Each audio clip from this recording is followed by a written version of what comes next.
Halo, assalamualaikum warahmatullahi wabarakatuh. Halo masyarakat YouTube untuk semuanya teman-teman ya. Saya akan memberikan sebuah panduan dasar untuk pengaturan awal channel YouTube ya, supaya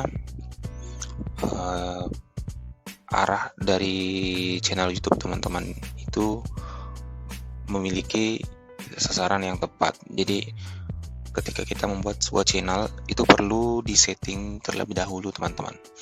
Nah untuk pengguna awal kita perlu men-setting beberapa pengaturan yang mana itu adalah hal mendasar di channel para YouTuber atau YouTube ya. Nah langsung saja saya akan praktekkan atau perlihatkan pengaturan dasarnya ya.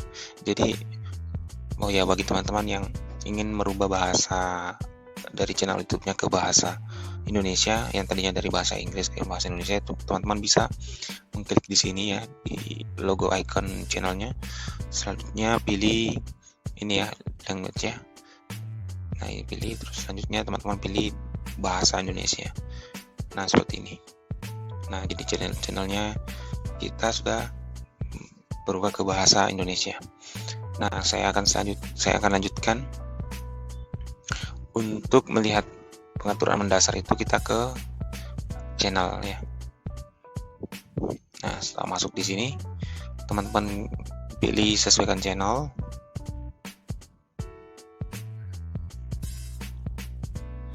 Setelah itu kita ke setelan ya. Ini yang model yang icon ini. Nah di sini mata uangnya teman-teman bisa ganti ke bahasa Indonesia ya, berlokasi di Indonesia. Jadi teman-teman bisa gunakan mata uang Indonesia. Selanjutnya lagi channel ya. Nah ini sangat penting negara atau domisili kita berada. Jadi ada beberapa negara yang muncul. Nah kita sesuaikan dengan lokasi di mana kita tinggal. Di bawahnya lagi ada kata kunci. Nah kata kunci ini juga bisa teman-teman gunakan, juga bisa tidak. Jadi ini opsional ya. Nah kita lanjut ke setelan lanjutan. Nah untuk setelan lanjutannya ini teman-teman bisa memilih jika arah kontennya untuk anak-anak. Nah bisa teman-teman pilih yang pertama. Namun apabila arah dari konten teman-teman yang buat itu sepertinya bukan untuk anak-anak, nah teman-teman sebaiknya memilih untuk langkah kedua ini ya, tidak ditetapkan channel ini untuk dibuat untuk anak-anak. Nah selanjutnya kita ke sini ya, teks otomatis. Ini juga perlu teman-teman tentang, sehingga ketika ada pesan atau kata-kata yang kurang bagus dibaca itu bisa tidak ditampilkan oleh YouTube ya. Nah selanjutnya lagi, nah ini klip izinkan penonton mengambil video klip konten, kita izinkan.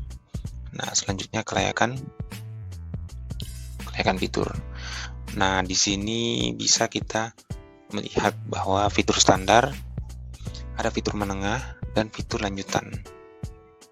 Untuk fitur standar ini pasti akan otomatis aktif ya di awal untuk kita membuat sebuah channel YouTube.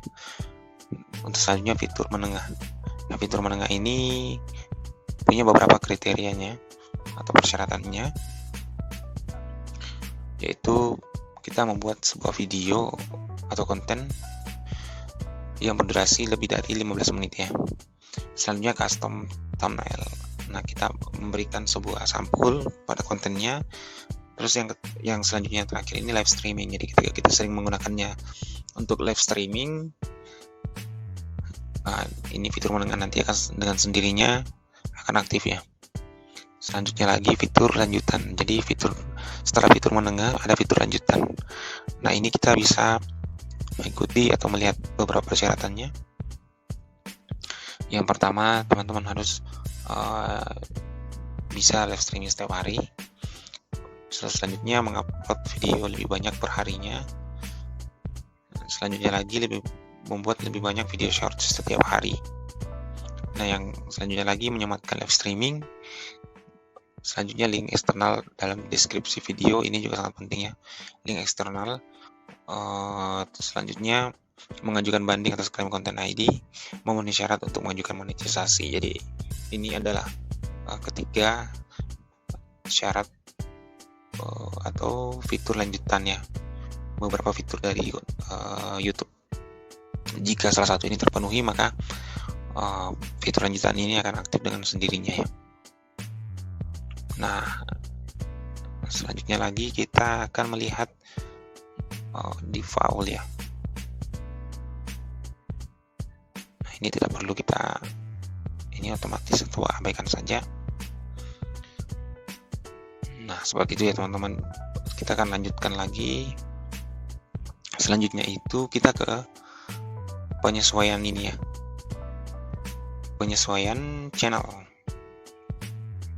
Nah, ini penyesuaian channel juga tidak kalah pentingnya teman-teman, untuk mencuplikan sebuah video atau cuplikan channel untuk pengguna yang belum subscriber.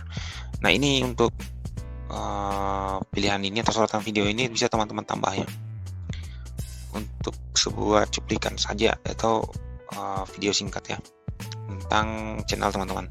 Nah, selanjutnya lagi video unggulan untuk subscriber yang kembali. Ini juga bisa teman-teman buat untuk para subscriber yang sering menonton channel YouTube teman-teman. Selanjutnya lagi ada namanya branding. Nah, ini juga tak kalah penting.